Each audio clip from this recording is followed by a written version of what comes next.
Renungan kita hari ini saya beri judul Yesus adalah satu-satunya Tuhan. Diambil dari perkataan Tuhan Yesus kepada murid-muridnya yang mau mendengarkan Dia dalam Lukas 6 ayat 46 yang berbunyi demikian. Mengapa kamu berseru kepadaku Tuhan, Tuhan, padahal kamu tidak melakukan apa yang aku katakan? Sudah menjadi hal yang biasa bagi pengalaman kita, di mana perkataan dan perbuatan tidak bersatu. Mulut berbicara ke timur, tetapi kaki melangkah ke barat. Mulut mengatakan kata-kata manis, tetapi hati menyimpan kepahitan.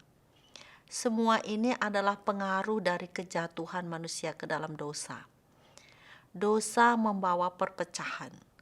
Bukan saja perpecahan di antara relasi manusia, tetapi juga perpecahan di dalam diri seseorang, sehingga antara pikiran, perkataan, dan perbuatan seringkali tidak sejalan.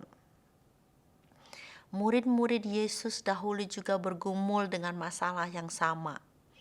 Mereka memanggil Yesus Tuhan, tetapi tindakan mereka tidak menuruti perkataan Tuhan. Mari bersama-sama belajar bagaimana supaya perkataan dan perbuatan bisa sejajar di dalam mengikut Yesus.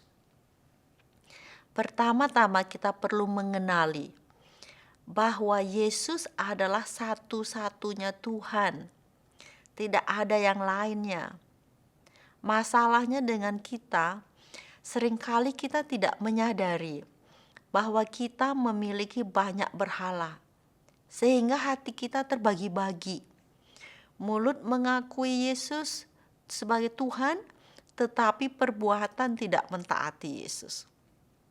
Yesus adalah Tuhan, entah diakui atau tidak. Tidak bisa merubah identitas Yesus, bahwa Ia adalah Tuhan, karena bukan pengakuan manusia yang menjadikan Yesus Tuhan, tetapi Allah sendiri yang menetapkan, seperti yang dikatakan firman Tuhan lewat Rasul Petrus. Jadi seluruh kaum Israel harus tahu dengan pasti bahwa Allah telah membuat Yesus yang kamu salibkan itu menjadi Tuhan dan Kristus. Kisah Para Rasul 2 ayat 36. Mengenali ketuhanan Yesus adalah kunci di dalam kita mentaati firman-Nya. Kalau Anda buru-buru melihat perintah Tuhan, Anda mungkin dengan cepat merasa tidak sanggup. Jadi luangkan waktu dan tenaga untuk mengenali bahwa benar Yesus itu Tuhan, sampai hatimu sungguh-sungguh percaya. Hati yang percaya bahwa Yesus adalah Tuhan akan ingin dan mau mentaati firman Tuhan. Ketaatan sejati lahir dari iman yang hidup kepada Tuhan Yesus. Tanpa iman tidak ada kuasa untuk taat. Apakah Anda sungguh-sungguh ingin dan mau mentaati Tuhan? Biasanya orang menjawab, iya, tapi ada tapinya. Pertanyaan saya bukan apakah Anda sanggup mentaati Tuhan. Dengarkan pertanyaan ini dengan jelas. Apakah Anda mau mentaati Tuhan?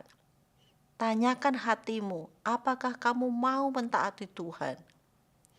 Pertanyaan tadi bukan soal kemampuan, tetapi soal kemauan, soal kehendak. Kemampuan disediakan oleh Tuhan, tetapi kemauan itu dari hatimu. Kehendak Tuhan kan banyak. Mari lebih spesifik.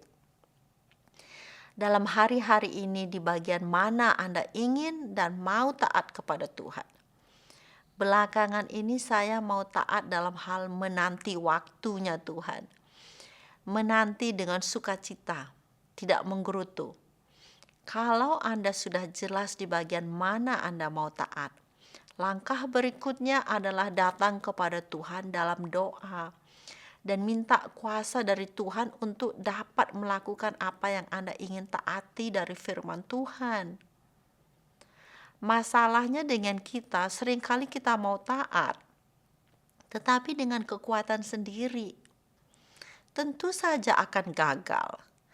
Diperlukan kuasa Tuhan untuk melakukan kehendak Tuhan. Kekuatan manusia tidak dapat melakukan kehendak Tuhan. Kata Tuhan mempunyai arti memiliki kuasa dan otoritas atas segala sesuatu.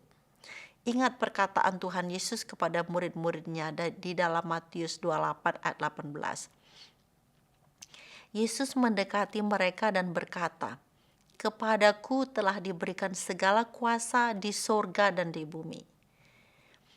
Tuhan Yesus bukan saja berkuasa meredakan badai, tetapi juga berkuasa memampukan kita untuk melakukan firman-Nya.